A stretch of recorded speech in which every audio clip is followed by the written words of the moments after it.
Hello everyone. आज हम discuss करने वाले हैं क्लास 11th का चैप्टर नंबर 2 जिसका नाम है स्ट्रक्चर ऑफ एटम। ये एक बहुत ही इंटरेस्टिंग चैप्टर है और ये एक चैप्टर में हम बहुत कुछ डिस्कस करने वाले हैं अबाउट एटम के सब एटॉमिक पार्टिकल्स की एंड और भी बहुत कुछ। इस चैप्टर का नाम क्या है? Structure of atom. एटम की स्ट्रक्चर, एटम का स्ट्रक्चर क्या है, एटम के सब एटॉमिक पार्टिकल्स। इसमें बहुत अलग अलग साइंटिस्ट होते हैं, अलग अलग साइंटिस्ट के अलग अलग लॉज होते हैं, अलग अलग थ्योरीज होती है। हर किसी का ड्रॉबैक होता है, उस ड्रॉबैक के बाद एक अलग साइंटिस्ट आता है, वो अपना एक अलग स्टेटमेंट रखता है।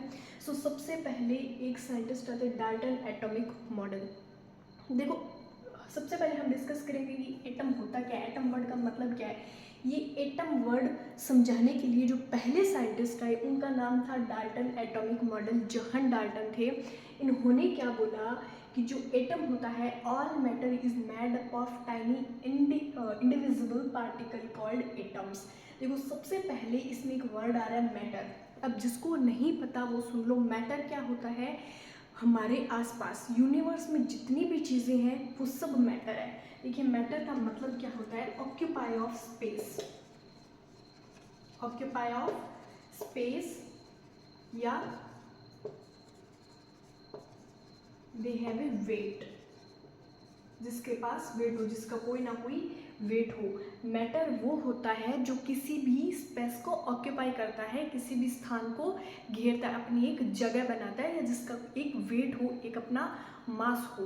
फॉर एग्जाम्पल, जैसे ये बोर्ड लगा है, मैं खड़ी हूँ, मार्कर है, एवरीथिंग हमारे यूनिवर्स में जितना कुछ भी है वो सब कुछ मैटर है, क्योंकि जो ऑब्जेक्ट है उसने अपना स्पेस ऑक्यूपाई कर रखा होता है। पहली बात तो स्पेस ऑक्यूपाई कर रखा होता है, दूसरी बात कि उसके पास क्या होता है, वेट, अपना एक वेट होता है, अपना एक मास होता है।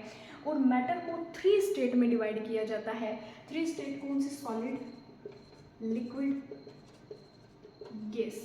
हमारे यूनिवर्स में इन थ्री स्टेट्स में ही मैटर पाया जाता है। एक है सॉलिड, दूसरा लिक्विड और तीसरा गैस। अब जॉन डाल्टन ने मैटर वर्ड क्यों यूज किया, समझ आए। जॉन डाल्टन ने कहा जितने भी मैटर यानी यूनिवर्स में जो कुछ है, एवरीथिंग, सॉलिड, लिक्विड, गैस, जो इन तीन स्टेट में एग्जिस्ट करता हो, वो छोटे छोटे टाइनी पार्टिकल से मिलकर बना और इंडिविजिबल है। इंडिविजिबल यानी अदृश्य, जिन्हें हम नेक्ड आई से देख नहीं सकते।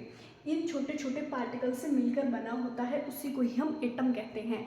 फॉर एग्जाम्पल, जैसे ये मार्कर है, ये मार्कर भी बहुत छोटे छोटे एटम से मिलकर बना होता है। अब हम एटम उसको नेक्ड आई से देख नहीं सकते कि ये एटम है, हम ऐसा देख नहीं सकते, हम उसको ऑब्जर्व नहीं कर सकते। बट इनका स्टेटमेंट ये कहता है कि जो एटम होता है वो बहुत ही छोटे छोटे टाइनी पार्टिकल से मिलकर बना होता है और उसको हम देख नहीं सकते। और उनके की पोस्टुलेट्स क्या कहते थे, ये देखिए।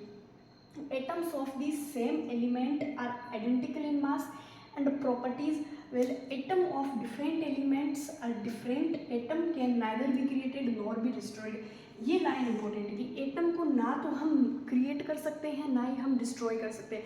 यानी किसी भी मैटर का सबसे छोटा से छोटा पार्टिकल, किसी भी मैटर का सबसे छोटे से छोटा पार्टिकल ही एटम कहलाता है। अब किसी भी मैटर का सबसे छोटे से छोटे पार्टिकल को ना तो हम क्रिएट कर सकते हैं और ना ही हम डिस्ट्रॉय कर सकते हैं। एनर्जी कंजर्वेशन लॉ पढ़ा है कि ना तो हम एनर्जी को क्रिएट कर सकते हैं, ना डिस्ट्रॉय कर सकते हैं, एक फॉर्म से दूसरी फॉर्म में बदल सकते हैं। वैसे ही जो एटम है, इसको हम ना क्रिएट कर सकते, ना डिस्ट्रॉय कर सकते, यानी हम एटम को कट नहीं कर सकते। एटम अनकटेबल होता है। और ये जो एटम वर्ड है, जो जॉन डाल्टन साइंटिस्ट थे, ये एटम वर्ड लेके कहाँ से आए? एटम वर्ड एक ग्रीक वर्ड है। Atom word comes from Greek word atomia. Atomia means अनकटेबल।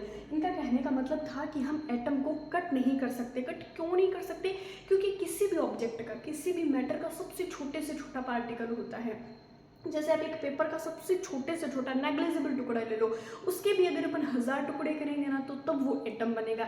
चीनी का एक दाना ले लो, फॉर एग्जांपल मैं समझो तो, हाँ, चीनी का एक दाना ले लो, उस चीनी के दाने के 1000 टुकड़े कर दो, लाखों टुकड़े कर दो, वो 1000 लाखों जो छोटे छोटे टाइनी पार्टिकल्स है, उनको एटम कहा है। तो उसको हम ना ही क्रिएट कर सकते, ना ही डिस्ट्रॉय कर सकते। इस एक एग्जाम्पल के थ्रू हम समझ सकते हैं। इसका एक की पोस्टुलेट इनका ये था, ना क्रिएट कर सकते, ना डिस्ट्रॉय कर सकते, और ये अनकटेबल होता है। दूसरा क्या? Atoms of the same element. अब एलिमेंट्स क्या होता है? एलिमेंट्स क्या होते हैं, जो हमारे पीरियोडिक टेबल है उसमें कितने एलिमेंट्स हैं, 108 एलिमेंट्स हैं, सबकी अपनी एक अलग अलग प्रॉपर्टीज़ होती है। ये जो 108 एलिमेंट है इनकी प्रॉपर्टीज़ वगैरह पीरियोडिक टेबल इससे जस्ट नेक्स्ट चैप्टर में आएगा, वो पीरियोडिसिटी वाला, वो हम उस नेक्स्ट चैप्टर में डिस्कस करने वाले हैं। बट एलिमेंट होता क्या है मैं आपको एक बार बता देती हूँ। एलिमेंट जो 108 एलिमेंट होते हैं पीरियोडिक टेबल में, उनको लिखा गया, उनको समझाया गया है। एलिमेंट जैसे hydrogen, helium, lithium, beryllium, boron, carbon, nitrogen, oxygen, ferrous, neon, इन सबको हम एलिमेंट कहते हैं। जैसे मान लो कोई भी एक कंपाउंड है जो किसी भी एलिमेंट से मिलकर बना है, उस एलिमेंट से मिलकर बना, इनका कहने का क्या मतलब था कि atoms of the same element, atom का क्या होगा, एक सेम एलिमेंट होगा, identical in mass and properties, यानी कोई एक एलिमेंट है जिसका सेम मास होगा और सेम ही प्रॉपर्टीज होगी। विल जबकि elements of different elements, will atoms of different elements, अगर एटम कोई डिफरेंट एलिमेंट से मिलकर बना है तो वो डिफरेंट उसकी प्रॉपर्टीज होगी, डिफरेंट उसका मास होगा। ये इनके कुछ पोस्टुलेट्स थे। अब इनके ये जो 4 पोस्टुलेट्स हैं, ये तुक की बात ये है कि चारों ही पोस्टुलेट गलत साबित हुए। चारों ही पोस्टुलेट गलत साबित क्यों हुए वो भी मैं आपको समझाती हूँ। चारों पोस्टुलेट गलत साबित होने का पहला रीजन देखो, पहला इनका क्या है कि all matter is made up of tiny indivisible particle called atoms, यानी कोई भी मैटर बहुत छोटे छोटे अणुओं से, परमाणुओं से, यानी छोटे छोटे एटम से मिलकर बना होता है, जिसको कट नहीं किया जा सकता, जिसको देखा नहीं जा सकता। तो पहली बात इनकी गलत कैसे साबित हुई, पहली इसीलिए साबित हुई क्योंकि जोहन डाल्टन के बाद एक ऐसे साइंटिस्ट है थॉमसन ने ये कहा कि एटम के अंदर इलेक्ट्रॉन नामक एक चार्ज्ड पार्टिकल भी पाया जाता है, इलेक्ट्रॉन चार्ज्ड पार्टिकल। तो इनका यह इसीलिए गलत हुआ क्योंकि जो एटम है उसके अंदर इलेक्ट्रॉन भी पाया जाता है, उसके अंदर प्रोटॉन भी पाया जाता है जो पॉजिटिव चार्ज रखता है, और न्यूट्रॉन भी जो न्यूट्रल होता है बट इसका कुछ ना कुछ मास होता है। तो इनका पहला तो इसीलिए गलत हो गया। अब किसी भी एटम के अंदर, यानी जैसे मार्कर है तो इसके अंदर भी इलेक्ट्रॉन पाया जाएगा, इसके अंदर भी प्रोटॉन है, इसके अंदर भी न्यूट्रॉन, ये ऑफ कोर्स इसके अंदर है। कैसे है, क्यों है, वो हम थॉमसन मॉडल पढ़ेंगे उसमें डिस्कस करेंगे। बट पहले हम ये समझते हैं कि इनका पहला पोस्टुलेट ही गलत हो गया। क्यों गलत हो गया, क्योंकि किसी भी मैटर के अंदर इलेक्ट्रॉन, प्रोटॉन और न्यूट्रॉन पाए जाते हैं। इनके कहने का मतलब था कि सबसे छोटा एटम होता है, बट सबसे छोटा एटम नहीं होता, सबसे छोटा इलेक्ट्रॉन, प्रोटॉन, न्यूट्रॉन होता है। मतलब एटम के भी सब एटॉमिक पार्टिकल्स होते हैं। अब दूसरा क्या कह रहा है कि atoms of the same element are identical in mass and properties, यानी किसी भी एलिमेंट का सेम मास होगा और उसकी सेम प्रॉपर्टीज होगी, बट ऐसा नहीं होता। और क्या कह रहा है, will atom of different elements are different, will atom of different elements are different.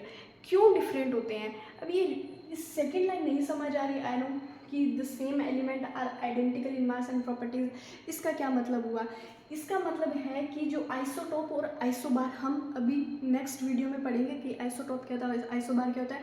अभी आप आइसोटोप, आइसोबार के बारे में जो बच्चे जानते हैं वो अच्छी बात है, बट जो नहीं जानते उनको ये लाइन मेरी नहीं समझ आ रही होगी कि आइसोटोप, आइसोबार क्या होता है, उनको ये पूरा स्टेटमेंट ही नहीं समझ आ रहा होगा कि इसका मतलब क्या। बट जब हम एक बार हम इलेक्ट्रॉन, प्रोटॉन, न्यूट्रॉन की स्टडी कर ले, उसके बाद हम आइसोटोप, आइसोबार, आइसोन्यूट्रॉन्स, इन सब चीज़ों के बारे में पढ़ने वाले हैं, तो आपका ये स्टेटमेंट भी एकदम क्रिस्टल क्लियर हो जाएगा कि जोहन डाल्टन का ये स्टेटमेंट था क्या और ये आखिर में जाके गलत साबित किया। तो एक बार इतना दिमाग में रखो कि कोई भी एक एलिमेंट होता है, एलिमेंट है वो एटम से मिलकर बना हुआ, ऑफकोर्स बात है, जैसे कार्बन नाम का एक एलिमेंट है, कार्बन एलिमेंट है, तो इस कार्बन एलिमेंट में भी छोटे छोटे कार्बन के एटम्स होंगे, तो इन एटम्स की भी प्रॉपर्टी डिफरेंट होती है।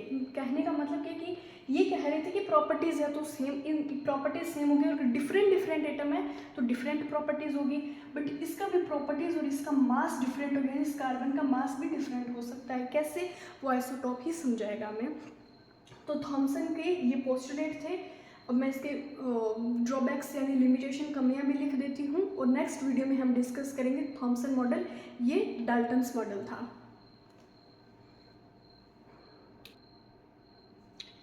Drawbacks of Dalton atomic model: it considered atom indivisible, failed to account for सब atomic particles like electron proton neutrons, ये मैंने आपको बता दिया।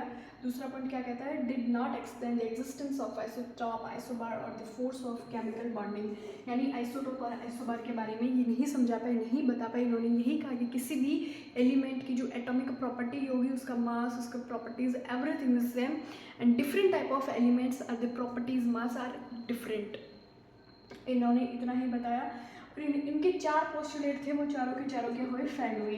बट कहीं ना कहीं इनका भी एक वास्ता है, क्योंकि इन्होंने क्या समझाया, इन्होंने एटम के बारे में बताया। सबसे पहले डिस्कवरी एटम की इन्होंने ही की थी। अब हम पढ़ेंगे नेक्स्ट वीडियो में थॉमसन मॉडल।